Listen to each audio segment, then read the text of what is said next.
What's up, y'all? What's good, y'all? And my husband is on the page with us today. Yeah. Well, on the channel with us today. So basically, like over a week ago, we finally came out about something that was really important to us, and we basically told Facebook because we do have a pretty cool following on Facebook, and we do have a lot of family and friends on there, and we finally shared the fact that we are in the boat of being in fertility. Um, so yeah, so after doing that, just making that post and putting out like what we were experiencing and stuff, we did get a lot of questions from people who we don't know and then from people that we do know. So because of that, we decided to do a question and answer. So with that being said, let's go ahead. So one of the questions I was asked was, have you ever been on any birth control? The answer is no. I've never been on birth control. I've never had to. My mom never put me on as a teenager like a lot of my friends' moms did. Yeah. I didn't have to be on birth control because I was not sexually active. So no, I have never been on any birth control. I don't plan on ever being on any birth control. And the next question is, when you got married, did you know that you for sure wanted kids? You can answer it. I did, of course, because, my mom had me and my sister, and my dad had 3 other girls, so I was the only boy. So, of course, I wanted to give my dad a grandchild or a grandson or granddaughter, whatever, to keep our name going. So, yeah. And, of course, I wanted kids. I was a youth director before over lots of kids, ranging from infant ages to like 15. So, yes, I knew that I wanted kids. Tell them how many you wanted and originally. I used to want 5 kids, but but now I go for 2. Okay. And the next question was, how long did we try before deciding to get tested? So we got married January 2018. And I mean, I don't know, but I mean, we pretty much never not tried. Like, we never were like, oh, let's use, contraception, stuff like that. Like, we never not tried, but like, prevented, but for sure started trying was probably 2019. I think it was in 2018. Like, we started talking about babies. We started talking about babies way too much. I really think it was like the middle of 2018. Like, we started talking about babies a lot. She started talking about baby fast, and then I just jumped along the board, I guess. So. Okay. I'm going to let him use that as his answer. And so it ended up being like going on 2 years, and then we finally was like, okay, what's going on? Like, nothing has happened. No we didn't have a scares. scare. We never had a pregnancy scare. Nothing. Like, nothing at all. So we were like, okay, we have to see what's going on. Yeah. We need to go get, everything checked out. Mm-hmm. And so a question that coincides with that one is, what did testing look like for the both of us? You can tell yourself first if you want to. Mine's is cut and dry. It's a semen analysis. So it's not really much that, we have to go through as men. We just, I can't say it on camera. He can say it on camera because we just have to, he has to get ejaculate in a cup. Put it like that. So some people that don't know what that is, because have to ejaculate in a cup. Yes, so he had to do a semen analysis. That's what he had to do. On my end, I went to see a RE, or a reproductive endocrinologist, and or you can just say a fertility doctor. And she basically asked me various questions, are your cycles regular? She asked me, like, if I have pain and stuff like that. And then she did lots and lots of blood work. Like, they took like 8 or 9 tubes of blood. He was very weak that day. And they checked for all different hormones in my body. They checked my AMH, and they checked which is checking my ovarian reserve, making sure that I have enough eggs and stuff like that. And yeah, so that's pretty much how testing went for us. And we probably got the results back like under a week later. which they pretty much just told us like what was up with our results. And yeah. The next question: what were our initial feelings when finding out the results of our diagnosis from the doctor? So, yeah, you can answer I think we came out of because I think we went back for like second, like he had to do another test, and so he didn't have to do another test. He had a follow up after his test. I had a follow up after my test.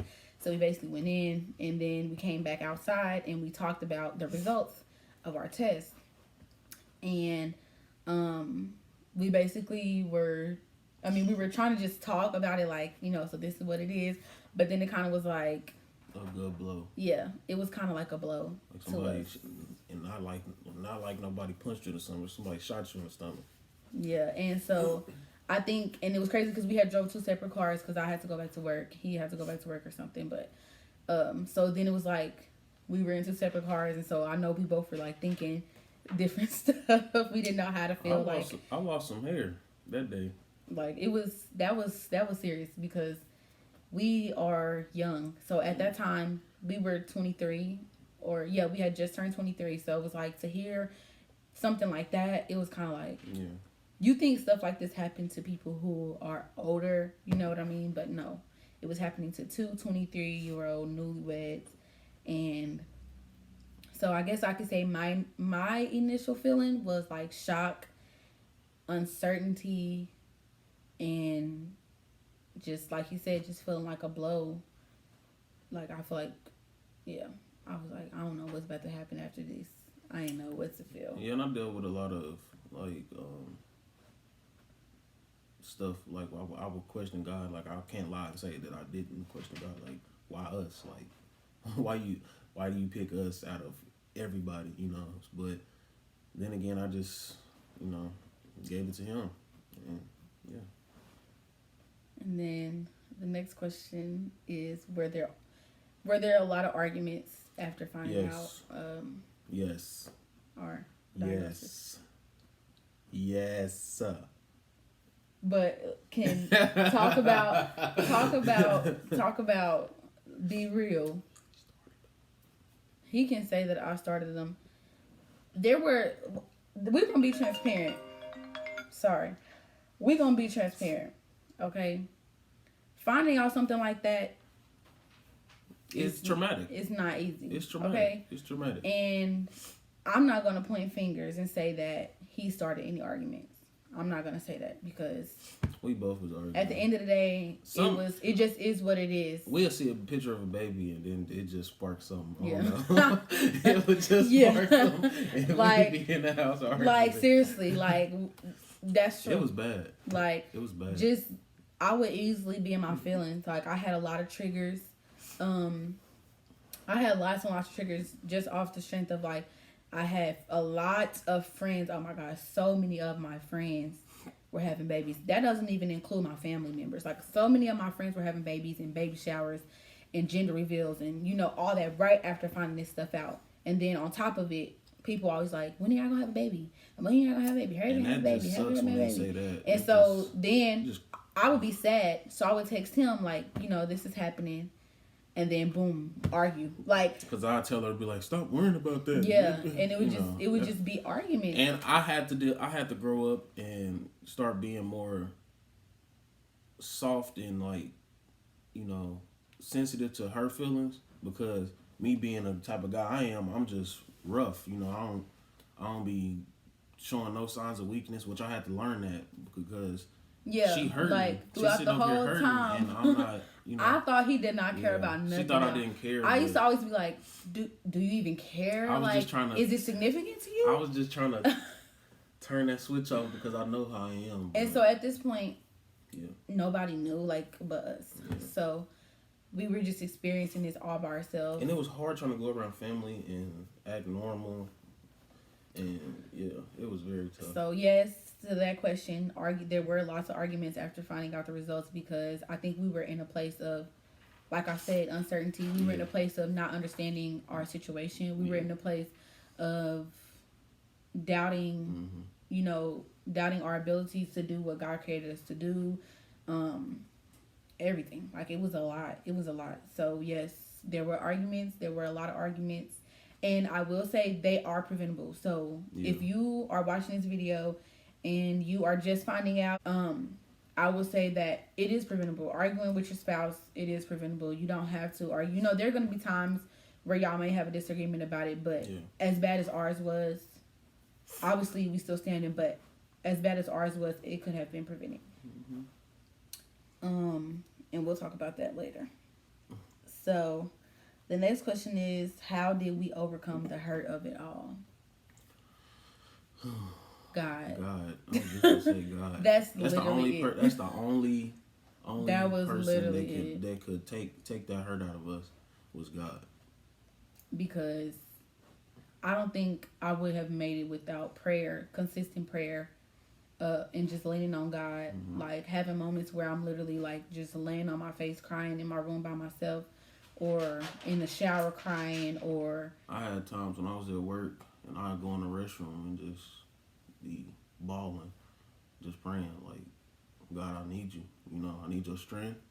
I need just everything of you. I need it because. And it wasn't us just saying like, God, please give us a baby. It wasn't that no more. It was like, God, take this hurt away from me. Like, I don't want to feel like this. I don't want to be sad. Like, oh, I'm about to cry. But like, just really saying like, God, help me, because it was nothing but God that was gonna bring us through that. It wasn't just like, it was just a hurt where, we was just hurt. It was a hurt where of some things I was jealous of, and I wanted God to deal with that, because I see people having babies that are, that I know, and I'll be jealous. I'll be like, bro, me and my wife should be having a baby right now, or we should be choosing to have a baby, or we should have a baby at will when we want. You know what I mean? It shouldn't be hard. It shouldn't be hard or have to go these extra miles to do anything.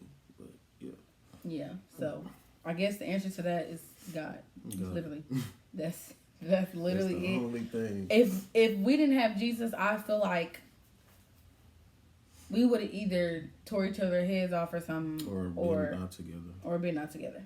Like, let's be real. We're being transparent. Yeah. Like, either one of us could have picked up and ran. You know what I mean? We could have not decided to fight together through it. We could have just been like, forget it. But at the end of the day, God's plan is God's plan. And at that moment, we didn't see it. But the fact that we both knew to lean on God, I feel like that's how we overcame the hurt that we felt from it. The next question is, how do we tell our family? So how do we tell our family? Dang. We told his sister. We told him in increments. Yeah, we didn't tell everybody at the same time, I don't think. But because we didn't know how to. Yeah, we didn't really know how to tell, but I think we told his sister first, because that's like the closest person to you. We went to his sister's house, and we brought her outside on her porch, and we just explained to her like what was going on, and I think that was pretty much it. Oh, no, we told our mamas at the same she tried time. She tried to like make us laugh and found funny ways to deal with it. Yeah. So that was okay. Sweet it was cool. Sister. At that time it was hard for me. It kind of wasn't funny to me, but I knew that it could make him laugh, so that was fine. And I think with my mama, one day we had a really bad argument. I don't remember what happened. Actually, I do remember what happened, but I'm not gonna say it on here because I don't want y'all to think my husband is crazy. What'd I do? Go ahead. So I want to know that. I was really sad one day, and I think that he was just tired of me being sad, and he basically was like, "You need to just deal with it. Like, this is our life now. So I'm not about to have you walking around my house sad all the time." Like, I think his feelings were just completely shut off at that point. Like, he wasn't trying to cover me from being hurt anymore. I'm sorry, y'all. I'm not a bad person. He was just like, I don't want y'all to think I'm a bad person, but I'm going to explain. He was just like, I'm not about to be dealing with you walking around my house sad all the time. So either I'm sorry. either I'm sorry, babe. either you gon' just boss up and move forward, because I'm not about to be dealing with it. I'm not about to be dealing with you being sad. And like that really like hurt my feelings. I was so mad. Basically, she flipped out on me. I was upset because no, that's not how you treat somebody. After she flipped out on me, I had to double back. Like, I shouldn't have said that. But my reasoning, which it was no reason for me to say that, but I think at the time I was just dealing with the whole, thought of everything, and I was just trying not to be, depressed every day, or I was trying to be the uplifting one, or the one that's like trying to be normal, which I wasn't normal. I had to realize that I wasn't okay. Like, I wasn't okay, but I was trying to make it seem like I was okay for her, and it didn't work, because I shouldn't have said that. But yeah, I'm sorry. I was sitting on my car, and I just blurted out everything, and I just started telling her like everything that was going on. And I think this was probably like 3 months after we had even found out. Yeah. And I just was like, this is what's going on. And she was just on the phone with me, and she was crying, and she was saying she was sorry, and that she wished that I didn't have to experience it, and that she was gonna be there every step of the way. And then I think probably like the next day, when we had went over to his parents, because we go over there every weekend, I think we just pretty much just told them like what it was. And yeah, that's pretty much how we told our parents. I don't even remember. Or told our family. I don't even remember what my mom and them said. And then the next question is, what is the biggest pet peeve after people found out? So like, we didn't just tell our parents, we told like parents, siblings, and then a couple of our friends and some of our cousins. So what was your biggest pet peeve? I know mine. It's probably ours is probably the same. Well, my biggest pet peeve was people being like after I tell them, they're like, oh, I already knew that something was going on because y'all been married and y'all haven't got pregnant. So that was one of my biggest pet peeves, because why would you just say that? Like, why would you be like, oh, I already knew that y'all was going through something because y'all just been taking so long to have a baby. That, or my biggest pet peeve was when people say, oh, I already know how it is. No, you don't. Which is a comparison thing. Like when people try to compare their situations to ours.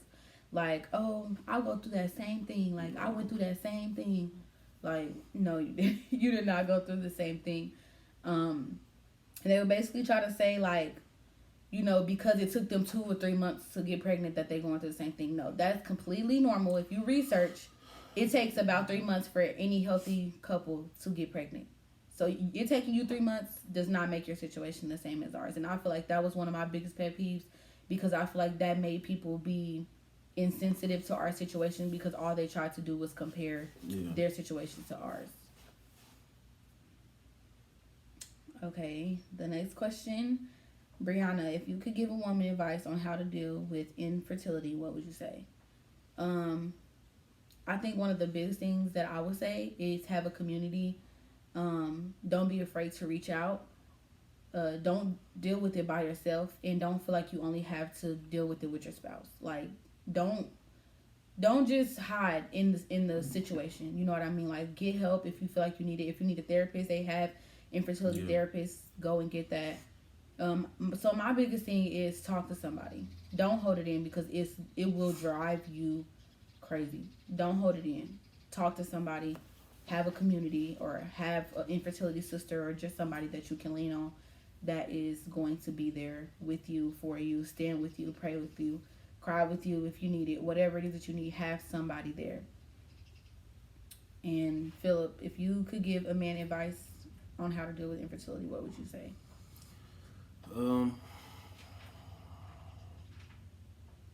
Don't try to use your manhood or use your pride as a shield. It's okay to cry. It's okay to, lean on somebody when you hurt. You know what I mean? So, as a man, you need to always find a solution or try to figure things out. That's what a man does. You know what I mean? You can go talk to somebody, go talk to your brothers. You know, get help. You can still talk to your woman. Y'all can both seek help, and you know, don't let the situation sink y'all household, because you're the head of, you're supposed to be the head of the household, and if you are being rocked, the whole house is gonna be rocked. So just always seek help and find a solution. That's my biggest point. Find a solution. And then the biggest question of them all that people keep asking: what were the results?